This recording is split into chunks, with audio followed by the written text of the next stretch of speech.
So for a not insignificant portion of my life, it was actually my job to be charming and adored. It was part of my job description to get up every night and put on pretty costumes and receive applause at the end of the night. And for an overly dramatic, overly emotional 22-year-old with a healthy ego, this seemed like the perfect job for me. And Chicago felt like the perfect place. And working as an actress in Chicago felt like the only place in the world that I could possibly be happy. Until a 23-year-old jazz guitarist broke my heart, as 23-year-old jazz guitarists are wont to do. And my overly emotional, overly dramatic 22-year-old self thought that I was feeling the biggest emotions anyone had ever felt, and that there was no way that even the 2 million people that lived in the city could separate us, and I needed to get out. And I called my best friend, who at the time was living with her mother in rural southern Mississippi. Her mother was doing Katrina rehab work. And she said, come down here for just a couple of weeks. Cry out your pain into the ocean and go back to Chicago. And I thought, that sounds great. I can go to the beach and maybe read a book on the beach. So I went. And I actually took a Greyhound, and I woke up. I fell asleep on the Greyhound. And I woke up as we were driving along the Gulf. I woke up to this beautiful beach and lapping waves and these wonderful beachfront properties, and I was kind of thinking, why did she need to come down here and do rehab work? This looks all right to me.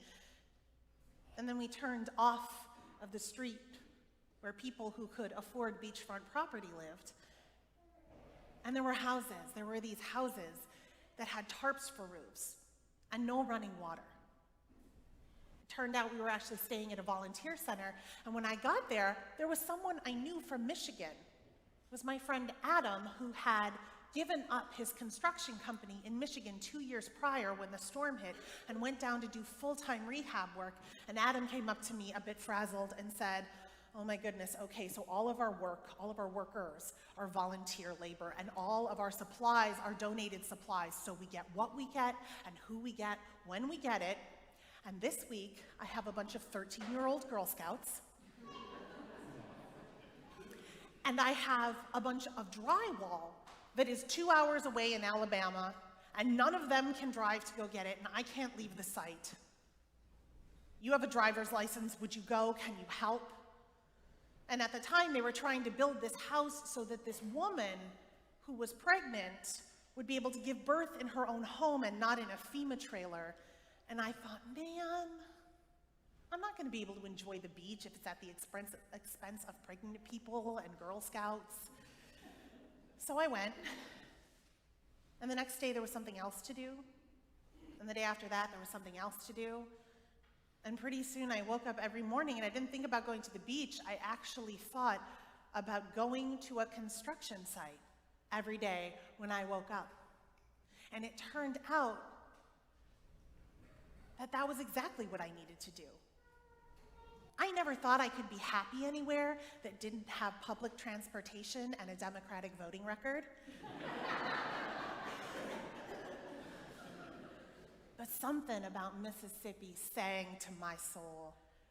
I guess my soul likes really beautiful sunsets and mediocre banjo music and fresh caught catfish that's served with greens that someone picks out of their garden that day, and the church. Oh, hallelujah, the church. There was like music in the air, gospel music in the air, and God in the water. And it almost didn't matter that I didn't agree with anything I heard theologically, because there was such a spirit of community. There was such a spirit of building together, because each other and whatever is larger than just ourselves, that's all that those folks had. I went to that construction site every day, and the grief that had built up in me, the salt block of grief that had built up in my body, didn't need to come out in tears. it came out in sweat. And so when my friend went back to Chicago a couple of weeks later, I knew I couldn't go with her. I called my job and gave up my job. I called my roommates and gave up my apartment, and I knew that when I went back to Chicago, I would be homeless and unemployed, and it didn't make any sense. And it was really scary, but I couldn't leave. And that wasn't altruistic. Mississippi was feeding me. And I got a spot in the church to sleep. And I was still a dramatic, emotional 22-year-old, so I tried to make my life kind of like a movie montage. And I would sing in the chapel every night at the top of my lungs, and I would go and have dance parties with the bullfrogs out at night. And I did actually make it to the beach. I made it to the beach at sunrise some mornings, and I would sit there and I would make promises to God, because I felt so good and so full about what this goodness and fullness could do for the world. And I promised that I would try to be as deep as that ocean, and as expansive as that sky, and as warm as the rising sun. And I was happy.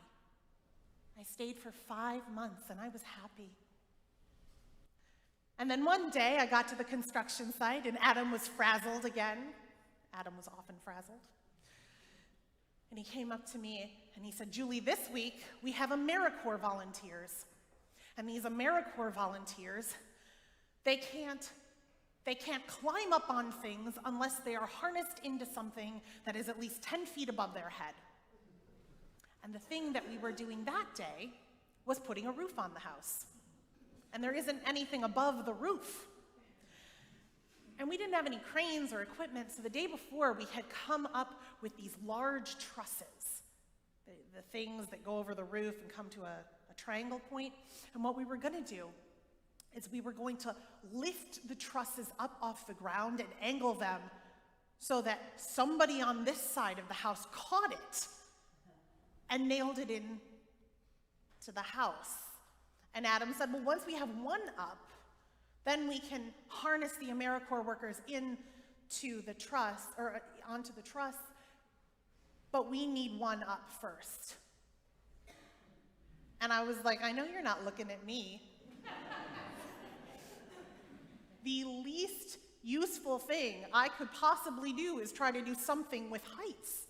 That's not gonna happen. These houses, they were up on 30-foot stilts to avoid floods. And then there were 2 stories. And then a 2x4 that I was apparently supposed to stand on and catch a roof. No. And then I was reminded that if we didn't do this on time, a lady was gonna have to give birth in a FEMA trailer. And I thought, man, it took me 3 eternities to get up the ladder and onto that roof. 1, to just climb the ladder. 2, to transfer from the ladder to the 2x4. And 3, to actually stand up. I think it took me an entire eternity just to stand up. And Adam was getting pretty impatient at this point, so he said, "Okay, catch!" And my whole body was shaking, and what I can only describe as an act of faith, I put my hands up in the air, and I watched as something too large to catch came at me. I don't remember the rest, but I know that a few minutes later, I was lying in the mud watching Brian and Adam finish the rest of the trusses in about half the time it took me to do the one. And as I was laying there, I felt this big release. And it wasn't a release of relief or fear, but sort of a surrender. I was laying there, cradled by the Mississippi mud, and feeling so connected to all things.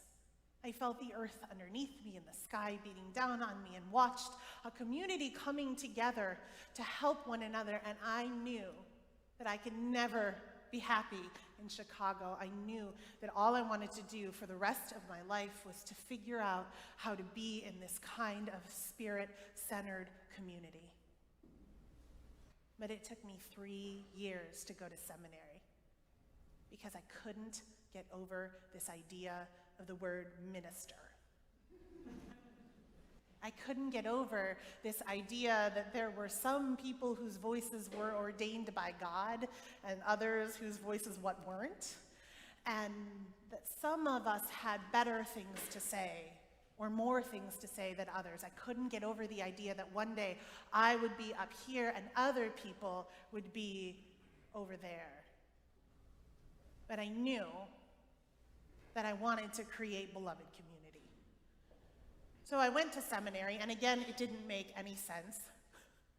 I didn't have enough money, and I wasn't well-read enough. But I went because I thought that this was the only place that I could learn about this concept of beloved community. And when I talked to people when I got there about my ideas about the world and community, they said, "Oh, you're a process theologian." And I didn't know what that was because I wasn't all that well-read. So I took a class.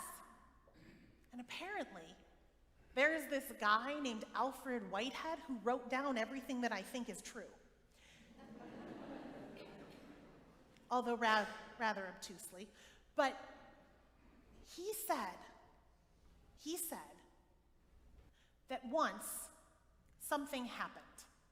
It was the first thing to ever happen. It was creation, first matter. Creative spark of life. It was God, if you will.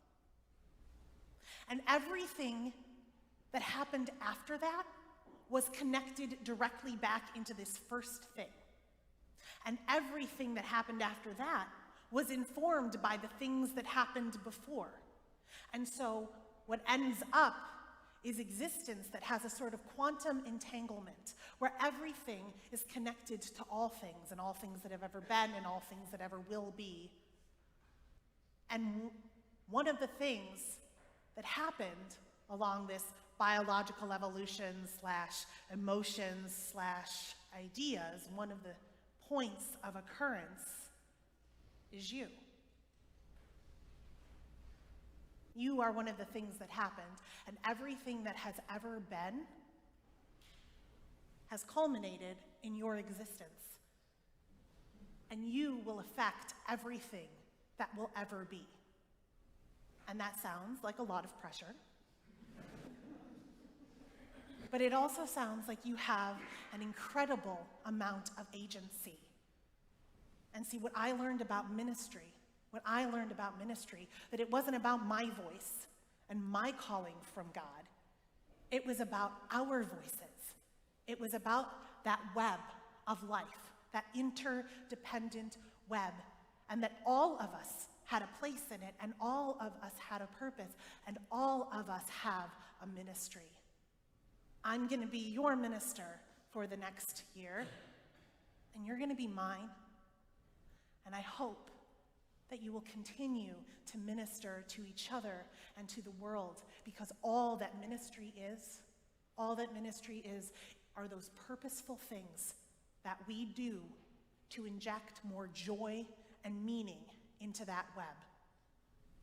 And because there are specific points on the continuum, you are the only person that can do your ministry. You are the only person with your unique set of gifts and talents. You are the only person with your voice. You are the only person with your perspective. So the world needs your ministry. I'm going to say it again. The world needs your ministry. The world needs your ministry. And it can be kind of difficult and scary to try to follow that path.